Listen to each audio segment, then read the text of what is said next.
अस्सलाम वालेकुम नाज़रीन, प्लेटफॉर्म है उर्दू पॉइंट का और मैं हूं आपका मेज़बान मोहम्मद अली और मेरे साथ स्टूडियोज़ में मौजूद हैं क्लिनिकल साइकोलॉजिस्ट सोबिया इकराम। नाज़रीन, गुज़िश्ता हफ्ते हमने नफ्सियाती मसाइल के ऊपर एक तफसीली शो किया था। उस शो के बाद हमें लोगों का बहुत अच्छा और बहुत ज़्यादा फ़ीडबैक मौसूल हुआ।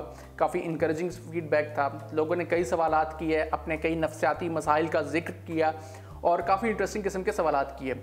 उन सवालात में जो सबसे ज़्यादा सवालात हमने जिस मसले के ऊपर देखे वो थे बच्चों के नफ्सियाती मसाइल से मुतल्लिक। इसीलिए हमने फ़ैसला किया कि आज का जो प्रोग्राम है, जो इस हफ़्ते का प्रोग्राम होगा, वो बच्चों के नफ्सियाती मसाइल से मुतल्लिक होगा। उस पर हम तफसील से रोशनी डालेंगे और देखेंगे कि जो बच्चों के नफ्सियाती मसाइल होते क्या हैं और उनका हल कैसे निकाला जा सकता है या उनको कैसे डील किया जा सकता है। सोबिया इकराम हमारे साथ मौजूद हैं। जी सोबिया, बताइए ये हमें कि नाजरीन को बताइए कि बच्चों के ये जो बच्चे हम मतलब बड़ी उम्र के लोगों के तो नफ्सियाती मसाइल समझ आते हैं, समझ आता है कि बड़ी उम्र के लोग जो होते हैं वो मुख्तलिफ़ किस्म के मामलात को लेके परेशानी का शिकार हो सकते हैं, उस वजह से डिप्रेशन का शिकार हो सकते हैं या मुख्तलिफ़ नफ्सियाती मसाइल का शिकार हो सकते हैं। बच्चे तो मासूम से होते हैं, इतनी तो उनकी सोच की मैच्योरिटी भी नहीं होती, तो फिर उनको क्या वाकई में उसके बावजूद उनको नफ्सियाती मसाइल हो सकते हैं? और अगर होते भी हैं तो वो किस किस्म के बच्चों को नफ्सियाती मसाइल होते हैं और उनका हल क्या है? देखिए, जहाँ जज्बात हैं वहाँ मसाइल हैं। जहाँ पे बच्चों में है, इंसान तो है ना, बच्चे हैं या बड़े हैं, जब इंसान है तो उसके जज्बात हैं और जज्बात हैं तो फिर उनके अंदर प्रॉब्लम्स तो आती हैं। अब बच्चों में ये फ़र्क ज़रूर होता है कि जब बच्चों की हम बात करते हैं तो वहाँ पे इशू ये आता है कि बच्चा एक्सप्रेस नहीं कर पाता, अपने इमोशन को एक्सप्रेस नहीं कर पाता। उसके लिए हम लोग, वो बच्चा क्या करेगा कि उसके बिहेवियरल इश्यूज़ आएंगे। अगर लेट सपोज़ वो किसी चीज़ को लेके अपसेट है, वो अपने फादर को मिस कर रहा है, तो ऑब्वियसली वो बताएगा तो नहीं कि मैं अपने फादर को मिस कर रहा हूँ, क्योंकि उसको बताना नहीं आएगा। लेकिन उसके बजाय वो क्या करेगा, चीज़ें तोड़ेगा, इधर उधर भागेगा, जाके दरवाजे में खड़ा हो जाएगा, वहाँ पे खड़ा होकर रोएगा, बात पे चिच्चड़ जिसे कहते हैं, चिच्चड़ हो जाएगा बच्चा। तो ऐसी अलामात आना शुरू हो जाती हैं। अच्छा, यानी मतलब आपके कहने का मकसद ये है कि जो नफ्सियाती मसाइल हैं उनका डायरेक्ट लिंक है जज्बात के साथ, इंसान के जज्बात के साथ।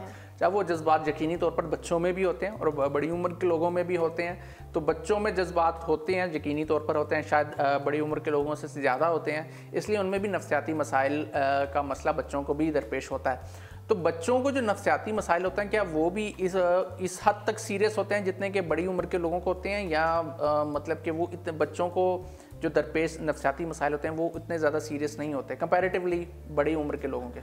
मैं तो ये कहूँगी कि ज़्यादा सीरियस इसलिए होते हैं क्योंकि अगर हम बच्चे के मसले को ठीक नहीं करेंगे, उसको मैनेज नहीं करेंगे, तो वो बाद में फिर डिसऑर्डर की शक्ल इख्तियार करेगा और बड़ी एज में जाके प्रॉब्लम क्रिएट करता है। डिसऑर्डर से मुराद के एक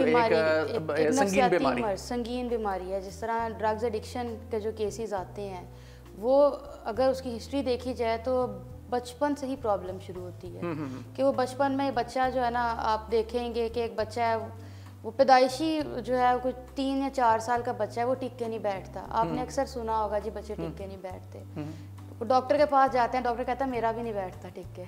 तो उनका ये एक इशू होता है कि जी बच्चा नहीं बैठ रहा, कोई नहीं, ये नॉर्मल है। ठीक है, नॉर्मल एक हद तक नॉर्मल होता है। अगर उस बच्चे के अंदर इशू आ रहा है कि बहुत एक लिमिट से ज़्यादा वो कर रहा है, कि वो अपनी सेहत नहीं देख रहा, अपनी जान नहीं देख रहा, कि एक वीक बच्चा है, वो इतना ज़्यादा मुसलसल नहीं 8 घंटे या 10 घंटे मुसलसल नहीं भाग सकता, जंप नहीं कर सकता, फिर ना वो बच्चा जो है वो टिके बैठता है, ना वो जो है वो प्रॉपर तवज्जो दे पाता है। वो तवज्जो भी उस तरह से फुल टाइम नहीं दे पाता किसी भी एरिया में। इवन जब वो खेल रहा है तो खिलौने तोड़ना शुरू कर देगा और वो ज़िद करना शुरू कर देता है, माँ की बात नहीं मानता। तो ये अलामात आती हैं कि आपको उस पर देखने की ज़रूरत है कि बच्चे को असेस करें उसका किस लेवल पे प्रॉब्लम है, ताकि उसको रूल आउट करके उसके इलाज की तरफ। ठीक है। अब अच्छा, मतलब आपने एक मेजर इशू के बारे में एग्जांपल के तौर पर लोगों को समझाने की कोशिश की कि कैसे, मतलब कि ये मसला जिसको लोग मसला समझते ही नहीं है, ये एक नफ्सियाती मसला है।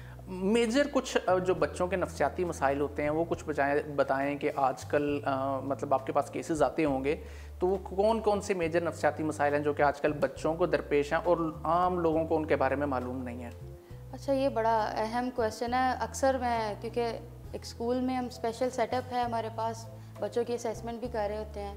अब माएँ क्या आके कह रही हैं जी बच्चा तंग करता है, जब तक उसको बाहर ना लेके चले जाओ बाहर घुमाना दो, वो बच्चा नहीं बैठता, वो सही सही रात रोता है, कोई बात नहीं मानता, फिर खाना पीना नहीं छोड़ देता है, बच्चा खाता नहीं है।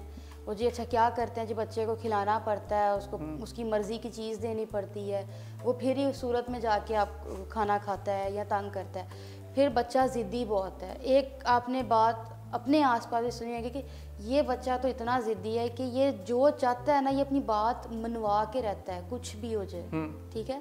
तो ये जो मसला है, इसको इलाज की ज़रूरत है। इसकी हाँ टेक्निक्स थेरेपी ही है, इसके बिहेवियर थेरेपी ही इस पर इस्तेमाल की जाती है, लेकिन इसको अगर मैनेज नहीं किया जाएगा तो एक 7 साल का बच्चा जिद करे आप पूरी कर सकते हैं। जब एक वही बच्चा जब 13 साल की उम्र में या 14 साल की उम्र में जिद करना शुरू करेगा और वही चीज़ें जो वही हरकतें करेगा ना, फिर वालिदैन कहते हैं कि जी ये क्या, ये तो अब बिगड़ चुका है, बदतमीज़ हो गया, और फिर बिगाड़ ये लंबा अरसा चलता है। ठीक है, मतलब कि आप मतलब कि बच्चों के जो अमूमी तौर पर छोटी उम्र के बच्चों के 2-3 साल से लेके 7-8 साल की उम्र के जो बच्चे होते हैं, जिनमें जो मेजॉरिटी इश्यूज़ अमूमन हमें सुनने को मिलते हैं, जैसे कि बच्चा ज़िद्दी बहुत ज़्यादा है, बच्चा खाता पीता नहीं है, बहुत ज़्यादा हाइपर एक्टिव है कि मतलब 7 से 8 घंटे अगर वो जाग रहा है तो वो मुसलसल ऑन द मूव है, वो मुसलसल एक्टिव है, बैठता नहीं है, इसके अलावा ज़िद करने की जैसे बता दिया आपने बताया।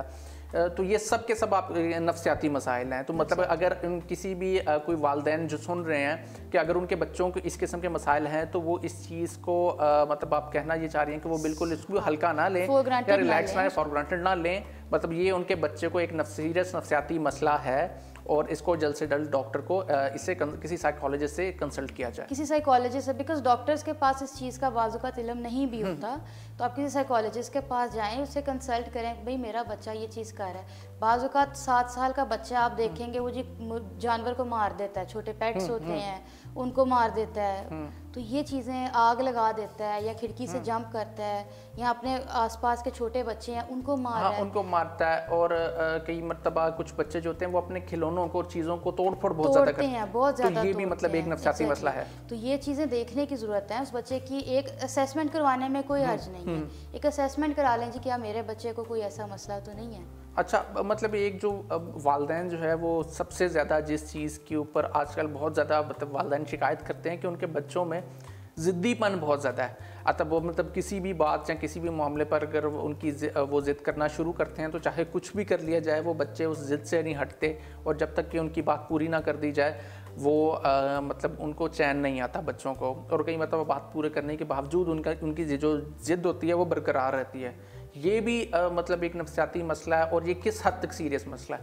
अच्छा, ये एक मसला हो सकता है अगर इसको मैनेज ना किया जाए। जिद को मैनेज नहीं करेंगे तो वो नफ्सियाती मसले में कन्वर्ट हो जाएगा। अच्छा, मतलब कि एक बच्चा ओकेजनली जिद करता है तो वो एक मसला नहीं है, वो एक मसला नहीं है, लेकिन हाँ, उसका एक हल बच्चा है। कंसिस्टेंट मतलब मुसलसल एक उस बिहेवियर को उसने अडॉप्ट कर लिया है और वो मुसलसल हर बात में जिद करना शुरू कर देता है, तो ये एक मसला है। आप मतलब आपके कहने का मतलब ये है कि वो एक मसला होगा जी। कंसिस्टेंटली अगर वो प्रॉब्लम क्रिएट कर रहा है, वो जिद कर रहा है, वो बदतमीजी कर रहा है, वो माँ को मार रहा है, 7 साल का बच्चा है और माँ को मार रहा है कि मेरी बात मानो, तो ये बड़ा सीवियर मसला है। अलबत्ता अगर बच्चा जो है वो तंग कर रहा है, किसी चीज़ पे जाके आपको जिद कर रहा है कि जी मुझे ये चीज़ चाहिए, और आप उसको लेके देते हैं, तो उसमें क्या होता है कि आप अगर हम उसके हल की तरफ आएँ तो अगर एक बच्चा जिद कर रहा है, ठीक है, उसने सीख लेता है, ये लर्निंग है, लर्निंग के थ्रू वो मसला जो है वो कन्वर्ट हो जाता है डिसऑर्डर में।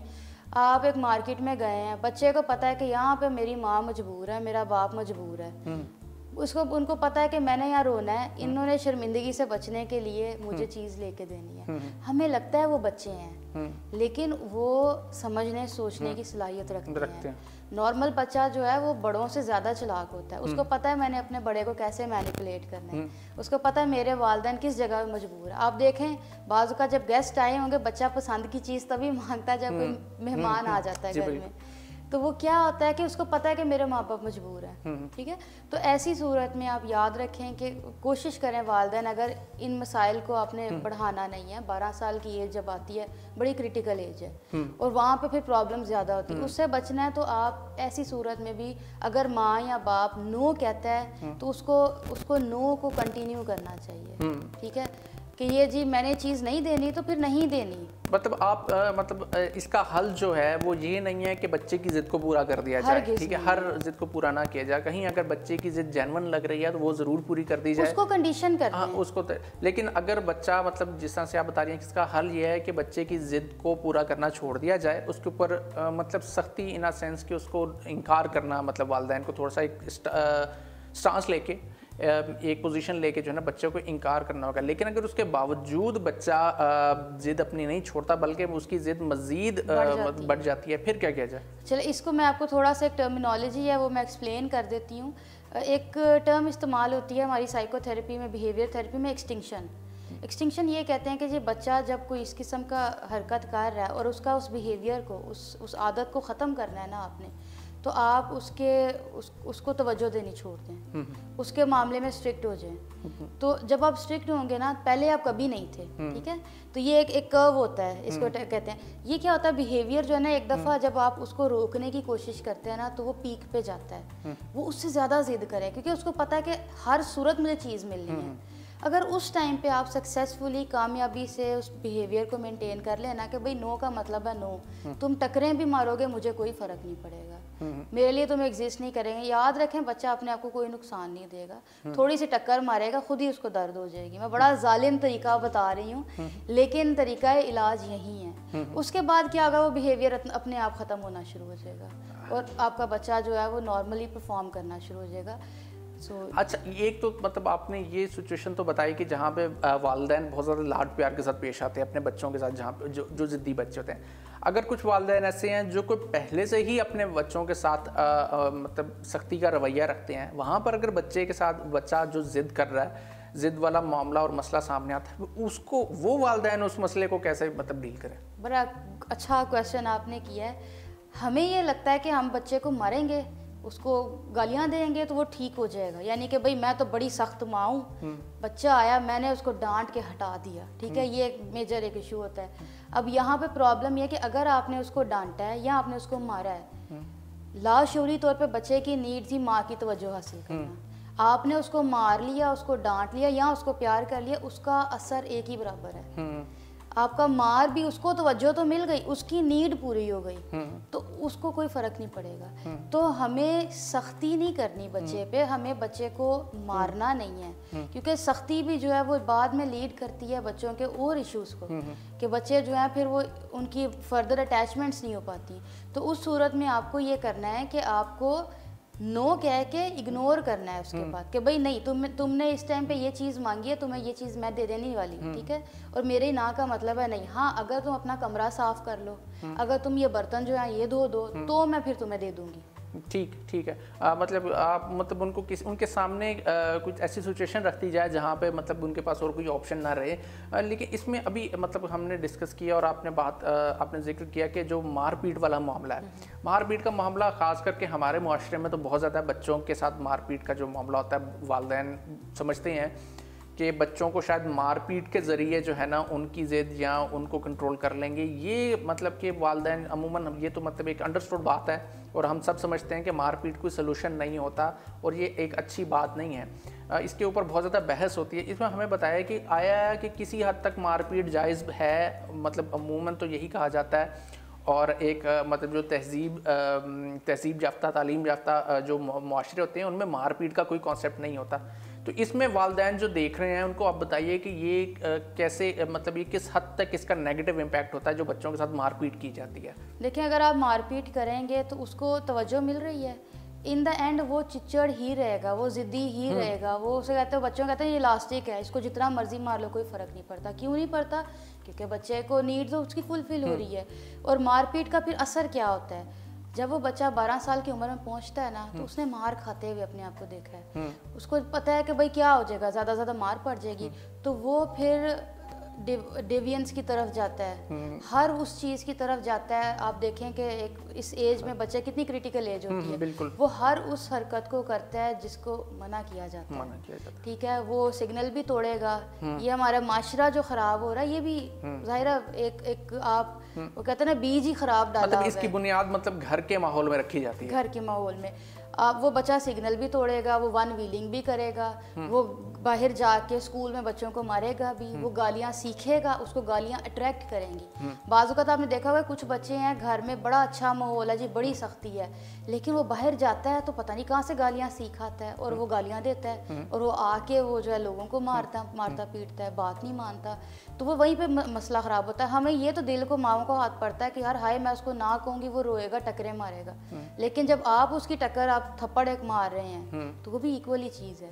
ठीक है। तो हमें अपने हाथों को, अपनी ज़ुबान को कंट्रोल करना है और हमें बड़ी लिमिटेड इंस्ट्रक्शन इस मामले में देनी है कि भाई नहीं कर, ये चीज़ आप करोगे तो आपको ये नहीं मिलेगी।